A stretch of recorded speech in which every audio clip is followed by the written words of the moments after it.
This is Conversations with Women in Sales, an award-winning podcast created by Barbara Giamanco, who hosted the first 67 episodes. Listen to interviews with amazing women about their journeys in their sales careers, often discussing sales leadership tips, ideas, and strategies. We aim to inspire women to consider a sales career and for some women to grow into sales leadership. Men, we appreciate your allyship. And now, your host, Lori Richardson. I am here today with Jaquelin Jenkins, and she is Executive Director of Client Services with a company called Tangible Security. And Jaquelin and I met at a dinner, at a Vampire dinner, in fact, which is really fun. We might give a shout out to the Vampire Dynasty. Yes. Right? Yeah, so great to meet you. Or it's so great to see you again, Jaquelin. Yeah, it was lovely to meet you there and be here now. Thank you for having me.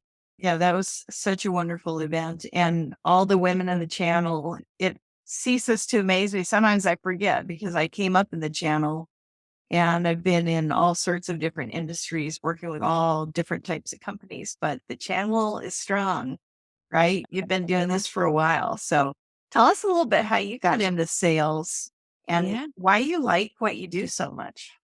Yes, I will never forget being in college and telling my family that I wanted to be in sales and them laughing at me because I come from doctors and artists and workers, but none of them were per se in sales. And so I don't think they really understood that concept, but I knew that I had a knack for connecting with people. I originally was determined to be a Supreme Court judge and had that dream from the age of 15 to about 23. After graduation from the University of Alabama, I had a political science and communications studies degree, was planning to go to law school in 2014 and moved to Denver to take the summer off prior to law school. But I felt really guilty not working because that's just who I am. And so I put my resume out there and ended up getting a job with the family who paid for the Supreme Court marriage for LGBT. So it was amazing. And I got to not only work in their personal office, but also work in operations for their political fund. So I got to be there with them the day that Supreme Court marriage passed. And actually one of my first tasks for them was to plan their wedding, which was not intimidating at all. But through politics and being on my path to my dream job of being a Supreme Court justice, I realized that working with people was really what I loved. I was able to do that very well. I was able to listen to their problems, their needs, and also bring a solution to the table. Participated in the first bipartisan LGBT lobbying group and put that together. But at the end of the day, as the political trail started to get pretty heated and heavy in 2015, I realized that I just wore everything on my shoulders and was taking a lot of it home with me. So I realized I needed to pivot. I knew that sales was always something that I wanted to do. And I also knew that technology was probably where I should go because it was ever changing and there was always going to be a job market. So I moved back to Raleigh in 2016 after applying at Citrix and Cisco. Both had amazing sales programs. The one thing that I really lacked was that sales training. So I got both of the jobs that I picked, Citrix over Cisco, which is I always laugh about because both were great organizations, are great organizations. And where would I be had I chose the other one? But regardless, Citrix was such a great home for me. And I chose Citrix. Ultimately, they had just built their brand new office in downtown Raleigh. So started selling ShareFile for them and learned all about how important security was and data transfer and really learned a lot there. But we were made to do 150 calls a day. So That's really unbelievable when you think about it. I know a lot of companies used to do that. Yeah. I mean, those were the days, right? Dial. Yep. Smile and down. And yeah, I worked my way up. I realized that I really like connecting with the end client and partners as well. And when I realized there wasn't really a place for outside sales, I started looking around and ended Because you up, wanted to do field sales, you wanted to go call on people. yeah, I wanted to work with people. Yeah. I think my time at Citrix was great because it taught me my foundation. It really allowed me to realize that I do have what it takes to be in sales. I can sell anything as long as I believe in it. And at the end of the day, I can still help my community. It just might look a little different than being in the midst of it. Right. Oh, that's such a great, you remind me, I'm thinking of my mentor, Jill Conrath, because I first met her like 15 years ago. She wanted to be in politics. And we talked on the phone for hours, and she ended up just building her sales career. She wrote 4 books about sales. And just recently she's left sales and now she's working to try to bring people together with her new initiative. And I love it. I was like you, like I'll have to connect to her because I think you'll like her and what she's doing. I love your book. Oh, And thank you. I think women in sales, having women as a top part of a strategic strategy in sales, whatever organization it may be, is very intelligent of that organization, and continuing to connect with other women who understand the struggle. Yeah, but I think that's what makes us good salespeople, right? Is that if you tell us no, then we know that there's a yes coming. Exactly. So, And you've niched off into cybersecurity. What do you like about that? yeah, I love it. So after I left Citrix, I went and worked for a managed service security provider, Arm Source. They taught me a lot there and was able to really get exposed to every piece of the business when it comes to security and or technology. And grateful for my time there. But that's what led me to work at Tangible ultimately, because Tangible was a consultant for that organization. And I love the fact that cybersecurity is another piece of the total framework, but it really is like one of the most important pieces, because if you don't have security, then you don't really have a business, and or you are putting things in place that are most likely going to get ripped and replaced. Yeah, I think problem solving obviously is something that I love, and that is the basis of cybersecurity, but really being able to help people in making the smart business decisions, knowing that at the end of the day, the work that we're providing for them is not only going to help them remain a stable business, but hopefully grow into a better and bigger business. Yeah. And I know you have a trip coming up to Europe, but do you normally travel quite a bit? Is that typically what you do? Yeah, I have been blessed to be able to travel with this job more probably than any other job. Being able to go to channel partners was awesome. Meeting you there and really being able to connect. Going through COVID and having that disconnect, becoming fully remote, not having a team of other salespeople, or my team is all across the country. So it's been nice to be able to lean on organizations like the National Association of Women Salespeople, the Channel ACW, Alliance of Channel Women, to find the Fempire group, to connect with women. That's really been what I normally would have leaned on Citrix to provide. I've been able to find outside resources to fill my cup. Yeah, there are a lot of things developed online, and like Cynthia Barnes' organization, National Association of Women Sales Professionals, and you represent NAWSP in North Carolina, don't you? Or you're connected? I'm a member. Yes. Yes. You're a member there. Yeah.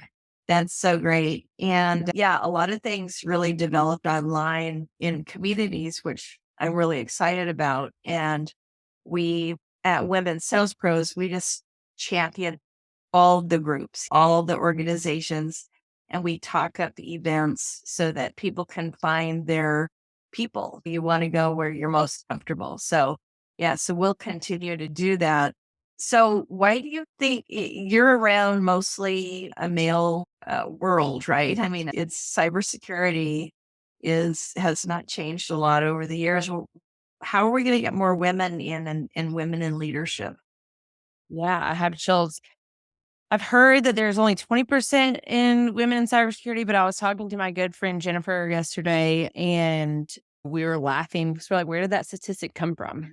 Just being at RSA and seeing that we were a small portion of the people that were there it was very obvious that number of 20% actually might be a lot smaller. And so I think that just by continuing to, speak out, take opportunities like this, take opportunities like Cynthia was able to give me, and to be representative that you too can be in this position. I think when it comes to sales, if you're really a good salesperson, you can sell anything. You just have to believe in it. And to get people to understand and to have females understand that they do have a place at the table. They just have to I'm still trying to make my place at the table. I made the table and therefore I will sit at the table. But that's hard. And and this is something that I'm battling with. So I don't blame where women see it intimidating, but I don't even think that it's that we see it as intimidating. I just don't even know that people know that there's like the opportunity out there. Right.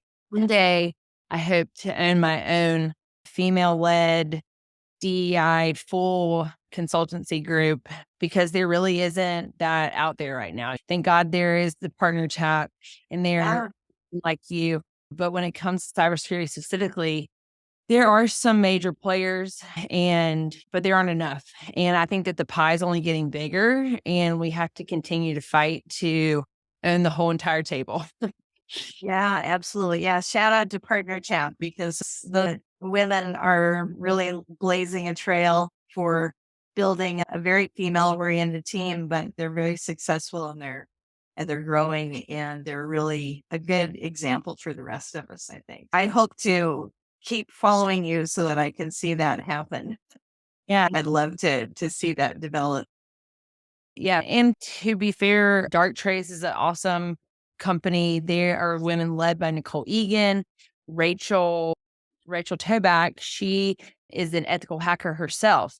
So I think that sales, there's room for women all across the board. It doesn't even have to be in sales, but just continuing to be supportive and trying to work with other companies that support women, trying to connect with clients that value the female in cybersecurity. I've found a lot of value myself in that.